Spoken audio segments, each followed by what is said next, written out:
Man, what is going on, everybody? Welcome back to another post-game episode of the Bring the Thunder podcast. We got King Capers in the building here today.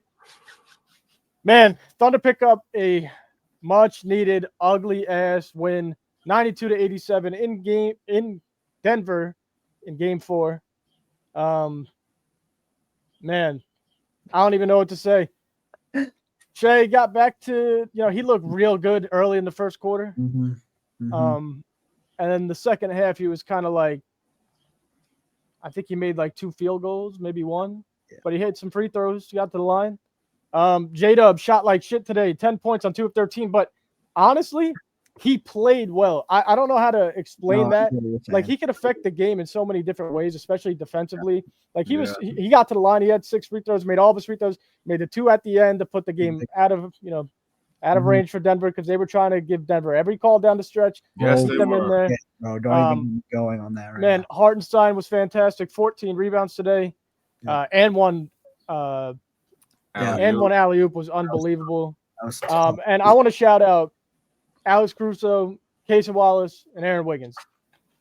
Mark played Aaron Wiggins 16 minutes today. Aaron Wiggins scored 11 points, and like Satmir said the other day, 6 rebounds. He's a great rebounder and played some good defense. He was efficient, 3 of 6 from the three-point line. He kept us in the game in the third quarter when Denver was trying to pull away. A couple big threes. Yeah. And Kaysen went 3 for 3 from 3 today. Yes. Good defense. Yes. Man, one of the biggest things for me is big nod to Mark for understanding that this was not Dort's game and just taking him out. He didn't force him to stay in. He didn't force him to take these shots. He relied on his bench, and it paid off huge. That's Caruso down that stretch. He figured it out today. Listen, like we said, it's not Dort's series. Dort's going to be needed when we're playing guys like Ant, when we're playing guys like honestly, Jimmy Butler, Jason Tatum. That's where Lou thrives because he guards number 1 forwards. Yep. He's not going to guard the number 1 if it's a 7-foot Serbian center, and he's not going to guard Jamal Murray, right? So it's hard to find his spot, but luckily enough, we picked up Alex Caruso, who's just such an outstanding defender, and when he's shooting threes, it's just a luxury at this point. And the development of Casey Wallace, able to guard literally 1 through 3, 1 through 4 almost. Yeah. And when he's hitting threes as well, it's tough to beat us. Now, we had a horrible day shooting the ball. The beginning of the game was one of the worst showings of basketball I've ever seen in my life. But we were winning, right? So as bad as we were, Denver was 2 times worse. Yeah. And I love to see the resiliency. All season long, they've been able to bounce back after a tough loss. Even when Denver punched us in the mouth and went up 6, guys like Wiggins and Wallace really kept us in the game. We need that. Now, a lot of the things I said after Game 3 still kind of stand. I don't believe in us in the clutch. I really don't. I don't believe we're a good closing team. I don't believe we have a closer yet. Maybe Shai develops into it. But, man, I think he shot. So, from the start of the second half into when he got subbed in the fourth quarter, he shot 1 field goal attempt, and that was at the 9:05 mark in the third quarter. So that whole third quarter, I think he had 1 free throw, and that was it. Yeah. And then he kind of came on a little bit later, like after the timeout, around 3 minutes left. He had a nice mid range. But again, it looks like J-Dub might have to be the closer. They go to him often down the stretch. Yeah. And if he's good. If he's not, except for Game 3 when we had a chance to go to him down the stretch and we didn't. Right. But yeah, at the end of the day, sorry, Gabe. But at the end of the day, you pick up a win. Yeah. You go back home, and you try to reverse the mistakes that you made last year. It's the same script. Last year we got it back to OKC and we lost. This year, if we grew, see if we got better, which we think we have. We'll see what happens. Yeah, for sure. This is the kind of game where even though we won, you just got to put this one behind you.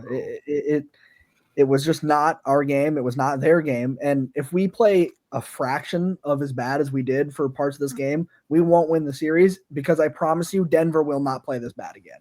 This was the worst game we played probably in like I mean, all season in the last two is like, we cannot rely on this again. This wasn't just our defense being great. Don't get me wrong. Our defense made big stops. That first half was like the worst shooting performance I have ever seen out of a team. Denver was just so terrible. So going into game 5, just kind of like move past this game, but we cannot play even remotely close to as bad as we did today if we're going to beat them. It's got to be better in every asset of the game.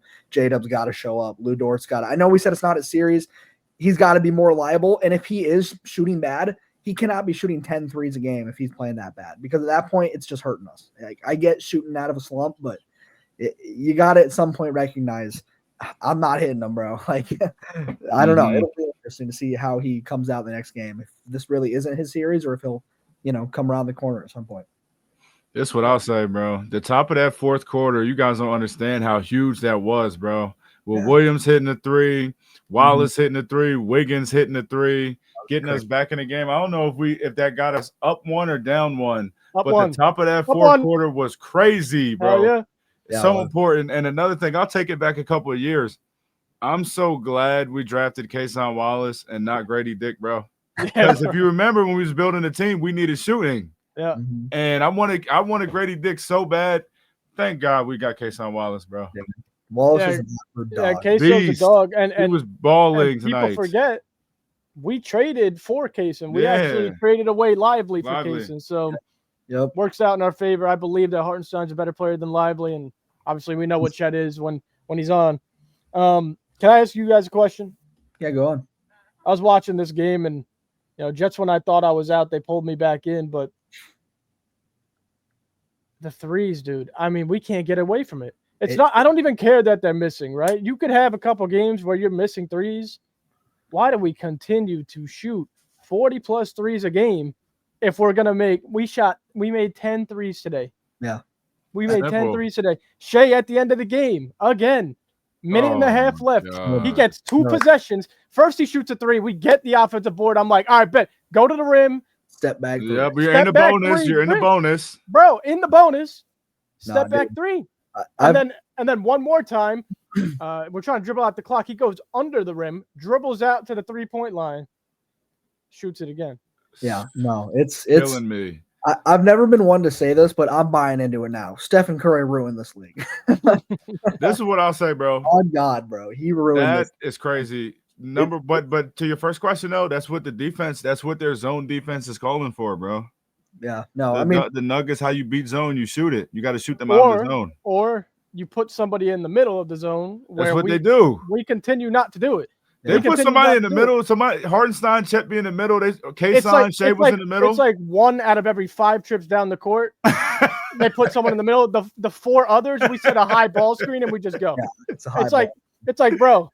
Yeah, that's high school basketball. Like it's bad, dude. And there's nothing that bothers me more than when we get a turnover, we get a quick rebound, and we stop and pull a transition 3. Man, that makes me lose my shit, dude. Like, play normal basketball. You're not, and especially in that first half when both teams were combined to like 2 for 20 from 3 at a time, and we just kept shooting them. Like, at what point, like in that first half, this is something I was really mad about. In that first half, the fact that we never once took advantage of how bad they were playing is beyond me.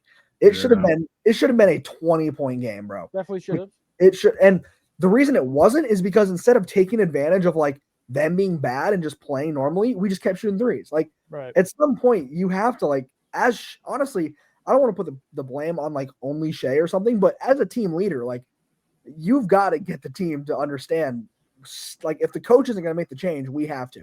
Like, stop shooting, bro. Like, you just cannot win a game that way. That's how the Celtics play. They ride or die on the 3, and we've watched them die. Yeah, right.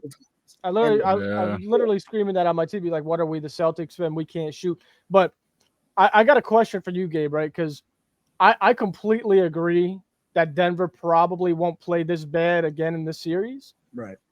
But their personnel-wise, Braun was 2 for 9 from 3. He's not a good shooter. Like, he hasn't been all series long. Right. Jokić went 7 of 22. He's done that like 3 straight games since game 1. Yeah. Murray, 5 of 15. He's done that every game except game 3. Gordon had 15. He's averaging like 20 in this series, but you cut him down 5 points. And Porter went 1 for 7. He did that every game except game 3 too. Mm-hmm. Why can't we continue to have this happen? They've been doing it all series long. We've been clamping them. We've been on them since game one.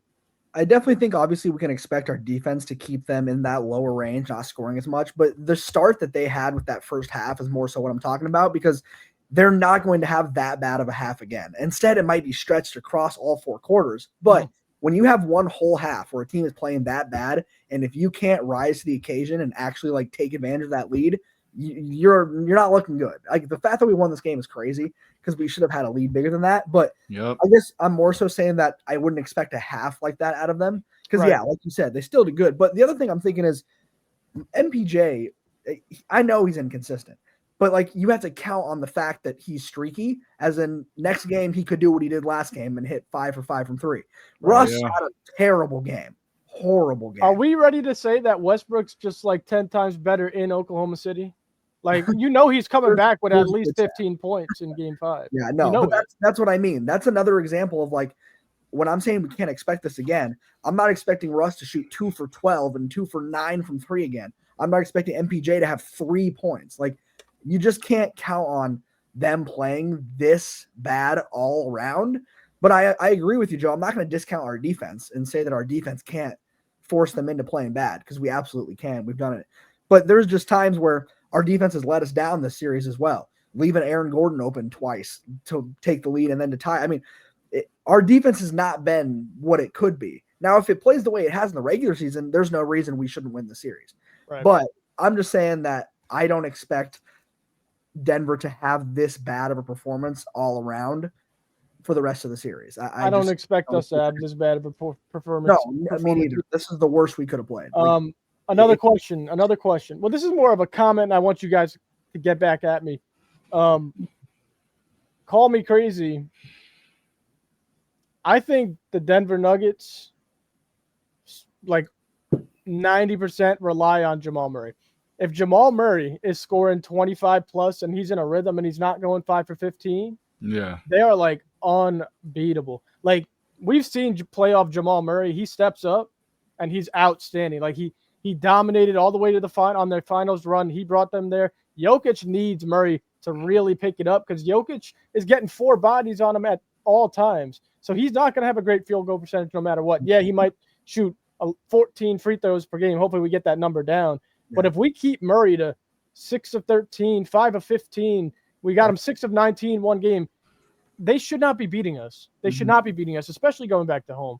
Like I think if we could control Murray, we should be fine. Gordon could still have his 20.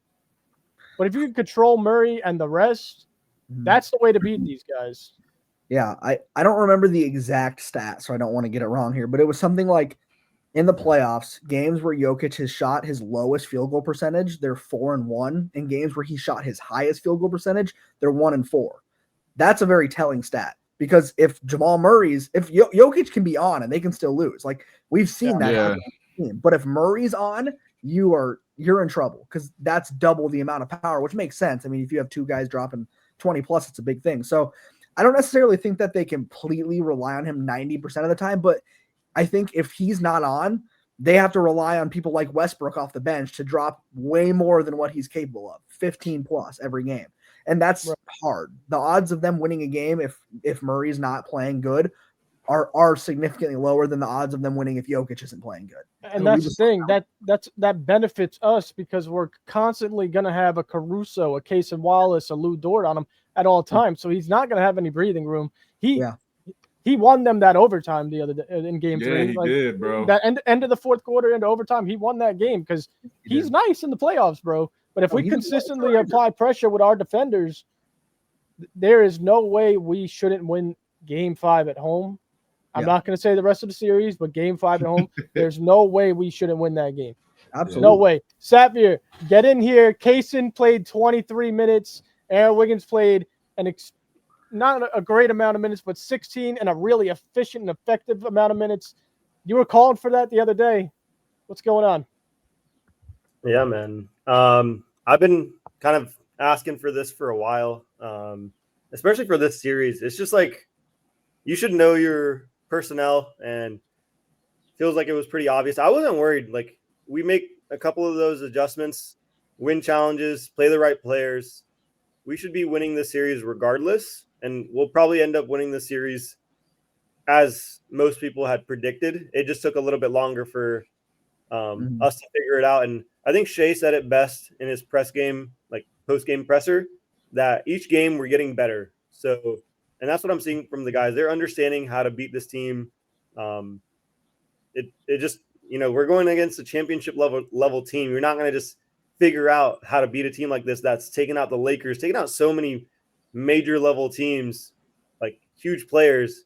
And this is only our second run. So it's not something that we can just, obviously we have a championship expectation, but we haven't had a championship level run to have that experience to, build upon. Right. So that's what we're kind of building right now. So the problem is there, like the expectation comes from the 68 win regular season. 68, right? Bro. Like if they won 60 games, we'd want them to make the finals, but you win 68 games, you better make the finals, right? We've seen plenty of teams 65, to 70 win teams that have not gone to the finals. There's San Antonio Spurs. Yeah, we've seen a lot of this. So obviously, as fans, that's the expectation, but you also have to put it into perspective. We have the youngest playoff roster in history in the playoffs, like for the second year in a row, like on their second run together. So there's a little bit of nuance to we won 68 games. We won 68 games because we have the youngest legs with a 10-man roster that can, have two legitimate starting lineups. That's why we won 68 games. There's a difference of regular season versus playoff basketball. And it's great that we have that depth to, turn a lot of keys, as I would say. Like we have a lot of different keys that we can turn on in terms of like the adaptability of it. Right. And that's where we have the advantage over every other team. But it's not like we can't just count on J-Dub and Chet to step up each and every time. We have way more talent than that, and that's not how we won all regular season too. So it really comes down to learning game by game, and we'll figure it out. So I think we can win the next two. To be honest, we win the next one, I think we'll close it out in Denver. Shai will make sure we close it out. It's all Are you about. Sure? I'm 100% sure. Are you sure though? 100%. I'm confident in next game. Are you sure about game 6? So wait, let's slow our roll. Let's slow the roll. Yeah, I'm confident. We got to get through game 5. Next game 5. We got to win at home. I said with the if we get through next game. Okay. Let's talk about next game though. Expectations. Listen, I mentioned already last year. It was the same series pretty much. Yep. In the semifinals, we came back home for game 5. We lost. Confident, and we lost. I'd like to see. This is my expectations. We'll go down the line here. I expect a close game. It's going to be hard. I mean, the way they've been playing defense, they got the right game plan, but we just have much more talent than them, I believe. I just think we're a better team. We're a better defensive team. We match up pretty well against them. So I'm expecting at least like an 8-point win at home. And honestly, I'd like to see Kaysen slide in the starting lineup. I know it's like Lou's going to be our starter no matter what in every series, but I think in this series specifically, just to get the offense rolling in the beginning, the spacing in the beginning, if we could get Kaysen in the lineup and he knocks down 2 threes early and then Shai gets open, he creates more space for Shai and J-Dub, that game could be over quick, especially in OKC. So I look for fast starts. And in order to have that, you can't have 2 non-shooters on the court in Hartenstein and Dort. I didn't get to catch the beginning of the game. Did we start with double bigs this game as well? So every time we did it. So every time we start with double bigs, we always start slow. Yep. The more of the adjustment isn't starting Kaysen. It's let's just start with one center, open up that free throw. It's not going to happen. It's not going to happen. I agree though. I actually agree though. I definitely agree. I definitely agree. Yeah. So, stuff we say on this, it must travel to Mark somehow because he definitely travels. Yeah, because Dort clearly played a lot less minutes. So clearly, if we're saying this, there's other accounts that also can say the same stuff too. So it helps. It helps build a narrative. So But here's the thing, we should start the first quarter with just Chet in the lineup. Just Chet, bro. Here's the thing with just starting with Chet. They're not going to do it because the way they've game planned around Jokic is to throw Chet and Hartenstein at him and then a guard. So it's 3 guys at him, if not 4 at all times. When he's running through the lane, there's 3 guys surrounding him. When he's catching the ball, there's a guy on weak side, the middle, and on him. So that's 3. And we're kind of making them just force it to Braun. Luckily, he hasn't really popped off yet because in the regular season, he did have a game against us in OKC that he just went berserk. But, I mean, he's not a good shooter. So we expect him not to make – we're playing to our advantage, right? So I think they're going to go with the double big. But I think, like, Xavier, we've been screaming about double big all season long. We don't love it because of what you just said. You know, not enough spacing, not enough scoring, slow starts. If you take Lou out and add a shooter, I think that kind of creates a solution for it if you're going to stay with the double big. So, Joe, then? Kaysen. If Kaysen's shooting threes, you go Kaysen because you could start Kaysen on Murray. You got to start Kaysen on Murray if Dort's out. Because Joe and Wiggins can't really guard in the first and you don't want Murray to get going early. That's true. Yeah. So if it's going to be anything, it's got to be Kaysen, but I agree, but I still want to throw out the obvious adjustment. You know, like if you want to have clear, good offense in the first 2 quarters, play Chet. And then, you know, if you want to have a closing lineup of Hartenstein. But the thing is, I looked at the defensive scheme and I broke it down in the last live that we had. It's just as simple as Caruso can be in the dunker spot where Chet helps on his right hand. Clearly, he's only a right-hand finisher on the left block. Like, he's been exposed. If every other team doesn't do the same thing we're doing against him for the rest of the next season, I'll be really shocked. Because, like, when you figure out a player in the way we figured him out and game plan for him, I mean, it's obvious what doesn't work for him. He wants to go for that right hook, and that's his most comfortable shot. And when you shadow it, it's pretty much over for him. He doesn't know what else to do. So this is what he does. He resorts to shooting threes. He shot 18 threes in 2 games, and he's made 2. He's 2 of 18 from 3. So when Jokic is hitting his threes, it's going to be tough. But that's how you're going to have to guard him. Yeah, exactly what Sapir just broke down. Get him on the 3-point line, and if he's knocking him down, well, damn, live with it and go make 3 straight layups. 3 straight layups. Go try to match the 3. But you know what I'm saying? Like, you got to force him to do that. And I think they've done a wonderful job on him. It's honestly pretty incredible what they're doing. I mean, his field goal percentage has been awful. He hasn't looked comfortable once. Even when he gets to the rim, he's not getting there again for another 3 plays. He's flopping his ass off for free throws, you know. So it's like they're doing everything they can. I had one more thing to mention. Okay. Until we just start random spieling over here. They took Shai out. Well, coach took Shai out early, 5 minutes into the game today. I think that was to game plan for the fourth quarter, as we've mentioned a few times, because Shai's normally playing the whole first, sitting the second until about 5 minutes. But they took him out early. I didn't love that.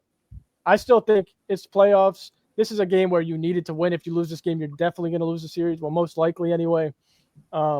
I don't want to see him getting taken out 5 minutes into the game, because not only did they take him out 5 minutes in, he was like 3 for 3 early. He was hot early, and then they ripped him right out. So what do you guys think about that? Does that have to do with his stamina that you guys were talking about? Is that why they did that? Yeah, it does. Is that why they did that? When they did that, that's the first thing I thought about with y'all.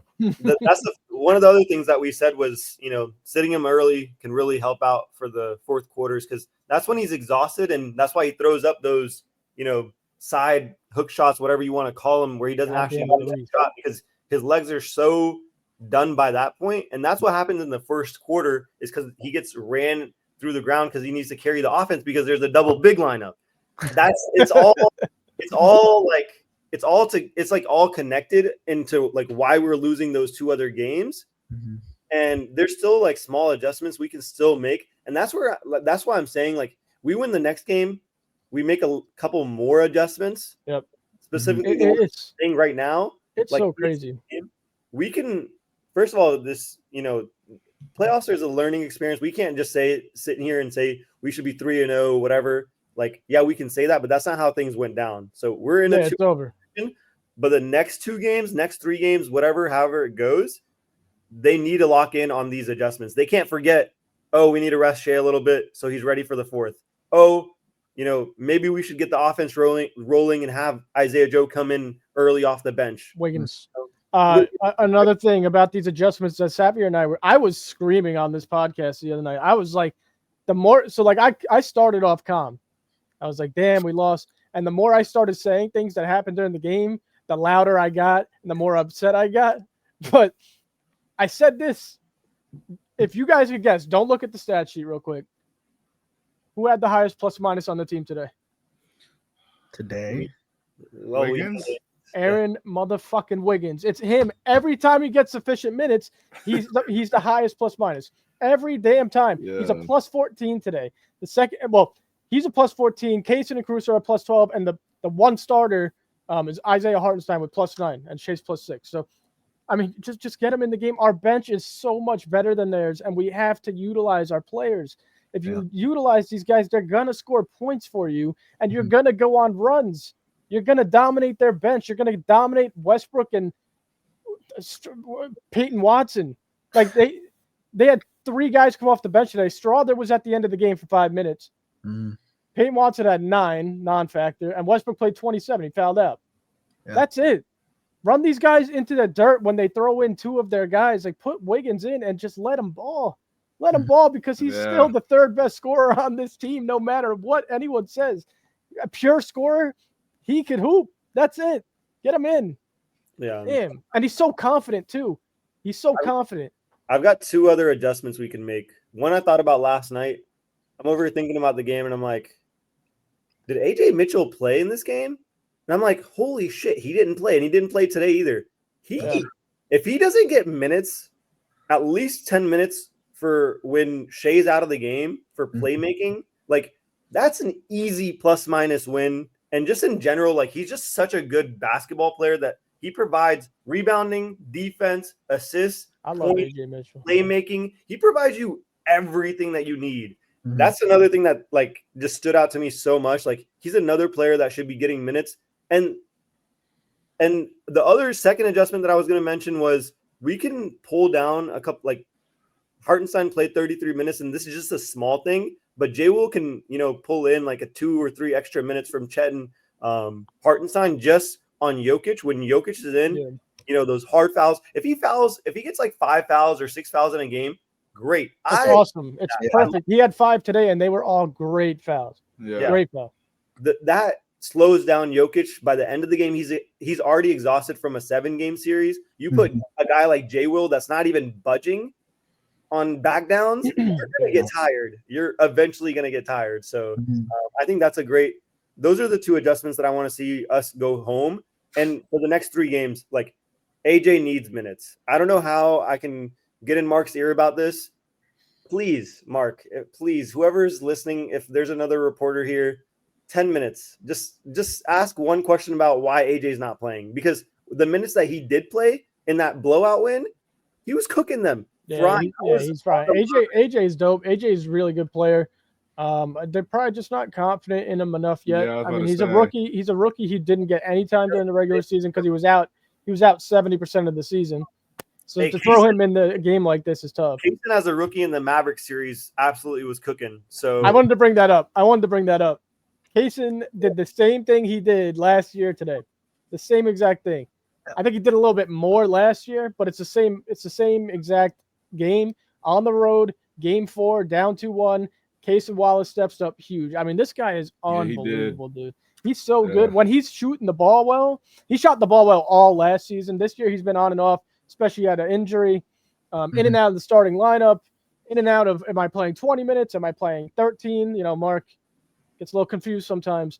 But, well, man, he's awesome, dude. I need to get this guy at least 25 minutes a game. At least 25 minutes a game. I agree with that, bro. Especially in this series. Yeah. Especially in this series. Maybe you're right. Maybe you do start him. I don't see why not. He started the whole – before he got hurt. Before he got hurt, he was starting the whole regular season. Then he got hurt. He started him a few games, and then it was bench.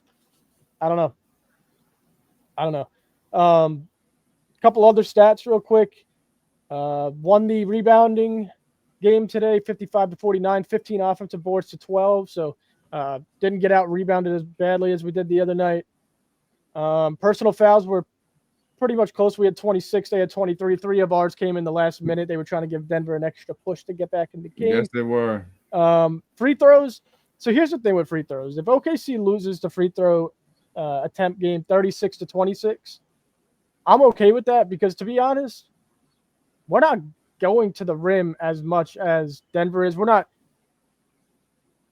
Even when we do go to the rim, we kind of shy away from contact a lot. So there's bad foul calls, and then there's, OKC only deserved 26 free throws today, which they did. They shot a lot of threes. They made them 77%. I'd like to see 80, but they made them. But, if the free throws are like 15, then we got a problem. Then it's bad officiating. But if OKC's shooting a lot of threes, shooting a lot of mid-range, not being like totally aggressive with their actual take to the rim and trying to score, we're going to lose the free throw battle every time. But I mean, that's been consistent all year. It's just the fact of when you do get to the line, make your free throws, and we should be all right. Yep. Man, other than that, I'm happy. My stomach still feels weird. I haven't eaten like at all today. Me either, bro. I'm getting flashbacks of last year. I need a 35-point game from number 2. I need a 35-point game from number 2 at home on game 5. I really do, because I'm still seeing a lot of shying away, and when he does have the ball in the clutch, it's a 3, and he's not gonna make them, especially at the end of the game when he's got dead legs. And one more thing. Drawing the fouls. Like, I get you get to the free throw line a lot, and he's really good at it. But when it's 30 seconds left and you're going to the rim, we need a bucket, bro. We don't need 2 free throws. We need a bucket. So that's all I got to say. And but he we needs do to play. make his free throws. Yeah, and he needs to make his free throws. I mean, he did what? He missed like 2 today, right? 3. What was he? 9 of 12. Yep. Yeah, we'll take 12 of 12 because he was on all year. He wasn't missing free throws all year. I know.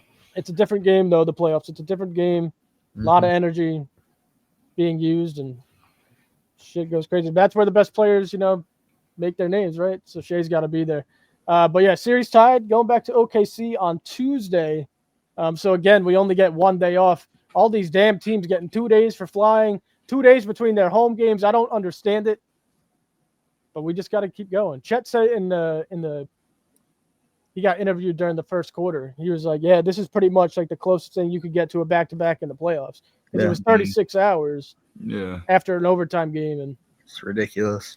But let's just, we're younger, right? So it shouldn't really matter. That should be us. But, yeah, 9:30 Eastern, 8:30 start on Tuesday at home in Paycom. We're 10.5-point favorites. What the hell? I'm not taking that line, but. Shoot, I am. I'm hammering that line. We're gonna blow them out. I can't bet. We're gonna blow them out. I do want to definitely add my own prediction for Game 5. I think both Capers and I were gonna add ours here at the end. Yes, sir. The thing I want to see with Game 5, I need to see that Chet performance from Game 3. He was aggressive as hell. First half. Chet's got to be aggressive. Half performance. He opened that game aggressive as hell, and I just didn't see that today. He was good on the boards today, but he was not playing aggressive like we need him to. Right. The other thing is we got to thrive off of the crowd, bro. OKC has got to bring it this time. And I know we do. We always do at home. This is a big one. It's got to be loud. You have to show up for this game. The crowd absolutely thrive off the crowd. And that's when big teams pop off, on those home games where the crowd's loud, they're feeding off of them. Everybody's feeling it. That's where we could hit the run. That's exactly. We're waiting for. There's potential. This game has potential to be a blowout. It absolutely does. We're coming back at home after a gritty, tough win like this. There's potential for a big blowout here. There's also potential for a slow start, matchup issue or rotational issues, and too many threes shot. That's going to make the game a lot closer than it needs to be. So my 3 things: Chet's got to be aggressive, thrive off the crowd, and just come out hot, come out fast, aggressive. You don't even need to be shooting like lights out, but just don't come out catapulting threes, bro. Just come out and play basketball. I seriously beg you guys. Before we get to this comment, Capers, you said you're hammering that line. What do you think? I'm hammering that line, bro. I think we're going to come out the same way we came out in game 2. I think we're going to be out early, maybe 12, 14 points, and I just think we're going to add on to it. I think because role players usually particularly play better when they're at home. Yep. I don't see game 5 going how game 5 went last year. Thank God, but I just feel like, bro, we'll build up a lead. We'll end up blowing them out, and then we'll be confident. Everybody's going to come back on this show Tuesday night happy. I'll be dancing if we win that game. I'm not worried about next game, bro. I'm worried about game 6, bro. I love the confidence, but we're going to get to this comment here real quick from Red Sox Aiden. Hate that title, Red Sox Aiden, bro. Yeah. Anyway, how confident are you on a scale from 1 to 10 on Daig's ability to manage and game plan in a competitive series like this? Oh man, question. I'm gonna let y'all answer that first. I'll let you go, Joe. I'll let you. All right, cool. I liked what I saw today. Finally, it took him 4 games to realize that Lou needs to be, it's not his series. Again, never trashing on Lou, one of our best players, one of the best defensive players in the league, but he guards number 1s who are 3s and 4s and maybe 2s, not centers. And we need shooting in this series. God, we need shooting badly. And Daigneault did a good job today. I still need more minutes from Kaysen. I still want like 18 to 20 minutes from Wiggs. And I still want like 15 minutes from Jay Will. He had 13 today, and I think he had 13 the other game. I'm not confident. I'm not confident in it. If he can continue to do what he did today a few more times, and I'll say, yeah, I'm 100% confident in my coach. But right now, with the rotations, I'm not confident. Defensively, great scheme. Great scheme. Offensively, not confident. Like I said, if they go into the zone, there's 2 ways to break it down. You go to the middle and you hit the corner 3 or the wing 3, or you go to the middle and set the high ball screen and be backdoor cutting. You can't just set a high ball screen on like a 1-3-1 matchup zone. It's weird. It's an NBA zone. It's not a normal zone. Because once you set the high ball screen, we're just pulling up for 3, or we're just digging ourselves into like the right wing, right corner where we get doubled, and then we're swinging the ball fast. We're turning the ball over, playing right into it. So, yeah, I'll play the angel on the shoulder here. I do think after this game, I'm feeling good. I think he's definitely understanding now. Satvir kind of mentioned earlier how Shai pointed out that we're learning, we're figuring it out. That's not just the players. I think Mark's learning as well. He had that joke after the little incidents with the challenging after game 1 where he kind of pointed out that he messed it up. But I'm not going to say 10. I'm not a 10 in confidence, but I feel like he's getting it. He's figuring things out. He's understanding. We saw today was pretty good from him. I don't think we're going to get exactly what we want. We're not going to see the double bigs go away. I don't think we're going to see AJ get a bunch of minutes no matter how bad Satvir tries to campaign for that one, which I agree with it. But I feel good. I think Mark's going to handle this. I'm feeling pretty good, at least from his coaching ability. It's just going to come down to if our players can step up and hit the shots, in my opinion. Yeah, man. It'll be interesting for sure. I'll go next. I'm at a 5 out of 10 on the scale of confidence. No one else put an actual scale number, so I'll go ahead and do it. I'll be the bad guy. But the reason it's 5 out of 10 is because we're 2-2 right now. 50%. He's won 50% of his games. He's game planned technically only once really well. The other one was a blowout that we won. But also give him a little bit more, in the bucket. He can get 50% because he's doing solid on the game plans on the defensive end, like you mentioned. Offensively, it's always been about the rotations, the timings, everything else. I feel like you've experimented all season. You should know by now. Like that was his whole comments all season long was we're experimenting so we have a solid lineup going into the playoffs. And I kind of had faith in him. I near the end of the season, I was like, hey man, he said he didn't stick to his word. That's the thing that I'm kind of more upset about is when someone says like, hey, I'm going to do X, Y, Z, and I'm going to have a sure lineup on like how I want to play this out per matchups, he's not sticking to his game plan for what he said he was going to do. No. And I think he's overthinking it. That's what I got out of the first game. The very first game, the way we lost, the way you lose that is because you overthink by over-fouling, over-taking timeouts, overdoing the coaching. Yep. Get it back. Keep it simple. You have a young team. You can't do complex things with a team like this. Yeah. Keep it simple. Know what you want to do and just stick with that. But flip-flopping it game to game, that's why we're losing.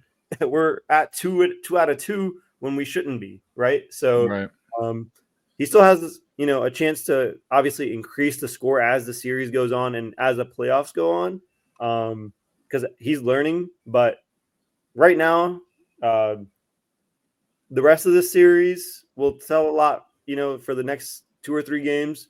And if we get past that, like, he's got to do this same level of adjustments the next game. And if he's not adjusting, the score will continue to go down. And I'm going to be honest about that.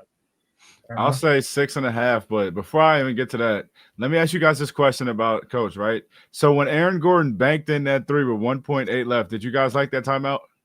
No. Bro, just inbound the ball, right? Inbound the ball. It's like he just do weird shit.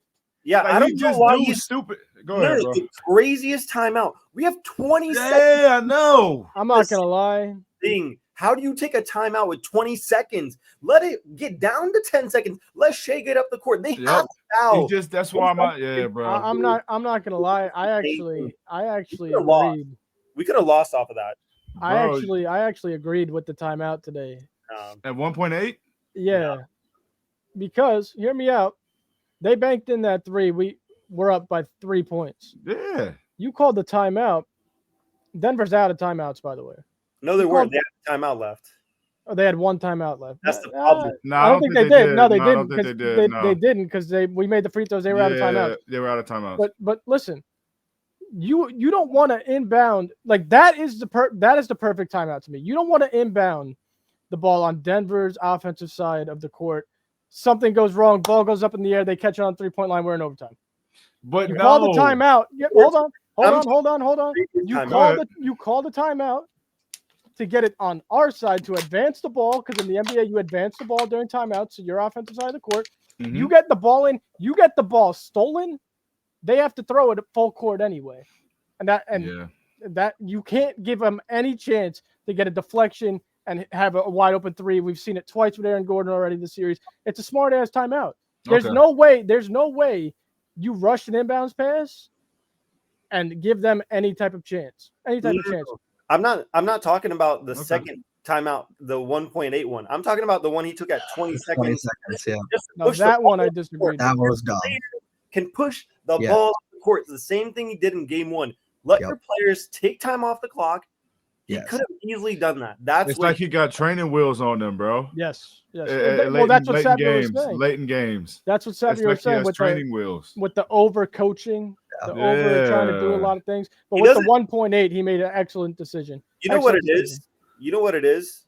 Truthfully, I can tell from those timeouts, and he's doing them consistently, he does not trust these guys to go into the correct set, which is the most insane mentality to have as a coach that has on a team that's probably the smartest team in the league.